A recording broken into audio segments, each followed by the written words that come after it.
Welcome to The Explainer. In California's workers' compensation system, there's this one critical bottleneck, a single point of failure that can just stop a patient's recovery in its tracks and honestly cripple a provider's practice. And it all boils down to one word: compliance. And this quote, it just hits the nail on the head, right? For a patient, compliance isn't just some bureaucratic term. Nope, it's the difference between getting the physical therapy they need right now or being left in pain for weeks. And for the doctor, it's the line between actually getting paid for their work and just drowning in a sea of appeals. So let's dive into what we're calling the compliance crossroads. This is that exact moment, that collision point, where a doctor's thoughtful, carefully crafted treatment plan runs smack into a wall of complex rules that decide whether it lives or dies. Okay, first things first. If you're gonna play the game, you've gotta know the rules. So let's take a look at the official rulebook that governs this whole process. All right, so this rulebook is called the Medical Treatment Utilization Schedule, or MTUS for short. Think of it as the official playbook. It is the detailed, evidence-based guide that every single claims administrator uses to judge a treatment request. And here's the kicker. If your plan isn't written in the exact language of this playbook, well, that's an immediate red flag. So what actually happens when a doctor's request for authorization, the RFA, is just a little bit off, not perfectly aligned with those MTUS rules? Well, the consequences aren't just some minor hiccups. We're talking about a massive ripple effect that can completely derail the whole process. It really does create this cascade of problems that just ripples outwards, hitting everyone involved. And it all starts with the provider, the one who submitted the plan in the first place. Yeah, for the physician, what seems like a simple compliance mistake is anything but.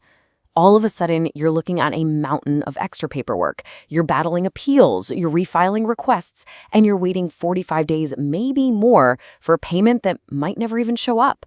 It's just a massive drain on time, on resources, and honestly, on morale. And this is where we see the real human cost. All those administrative headaches, they fall right onto the patient's shoulders. We're talking about critical care being delayed for weeks, necessary physical therapy getting denied. People are left in so much pain and frustration that some just give up. They abandon their care altogether. And this number, this is so important to understand. Once a denial happens, it's pretty much game over. I mean, look at that. An 89% chance that the denial will be upheld on review. What does that tell you? It tells you that your first submission isn't just your best shot. For all practical purposes, it is your only shot. So why do these denials happen so often? To really get it, you have to understand that the treating physician and the utilization reviewer are basically living in two different worlds. They're looking at the exact same case, but from completely opposite ends of the table. And that setup creates this fundamental disconnect. On one side, you've got the treating physician. They know the patient, they have the full clinical context.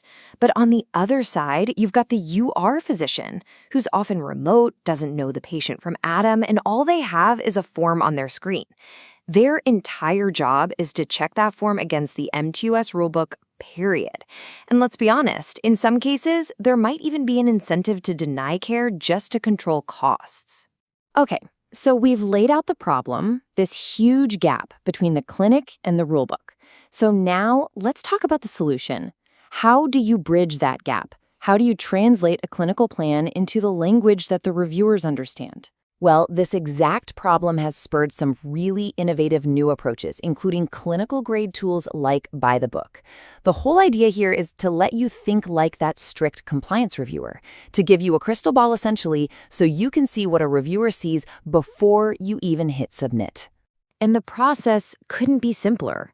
You literally just paste your plan in, the system instantly checks it against all those key criteria, MTUS, ACOEM, you name it, and then boom. You get clear, actionable suggestions to get your plan aligned for approval. It's like having an expert looking over your shoulder, checking your work before you hand it in. All right, so let's get to the good part. What's the payoff? What's the real-world impact of submitting a plan that you know is compliant right from the jump? Well, it's not small. The impact is immediate, and it is significant. Remember all those problems we talked about? The denials, the delays, the stress. Well, proactive compliance is the direct answer to every single one of them. We're talking faster approvals, predictable payments, and most importantly, way better patient outcomes because their care can finally start on time. And that mountain of administrative stress, it just starts to melt away. And when you really break it down, you see that the wins are spread all around. The biggest piece of the pie, of course, goes to patient care. That's the number one win. But right behind that is a massive boost in provider efficiency. And then the financial certainty that, just comes from knowing you're actually going to get paid for the work you do. So at the end of the day, that's the bottom line. In California workers' comp, mastering MTUS compliance isn't just about being good at paperwork. It's the fundamental key that unlocks everything else. It unlocks timely care for your patients, efficient operations for your practice, and predictable payment for the services you provide. And that's the real mindset shift we're talking about here. It's about moving away from that whole cross your fingers and hope for the best anxiety and moving towards the confidence of knowing, really knowing, that you've submitted a plan that was built for approval right from the very start. So we'll just leave you with this final thought to chew on. Just imagine, what could your practice achieve? How many more patients could you help if you got back all that time, money, and energy you're currently losing to compliance errors? What could you do by getting it right the first time, every time?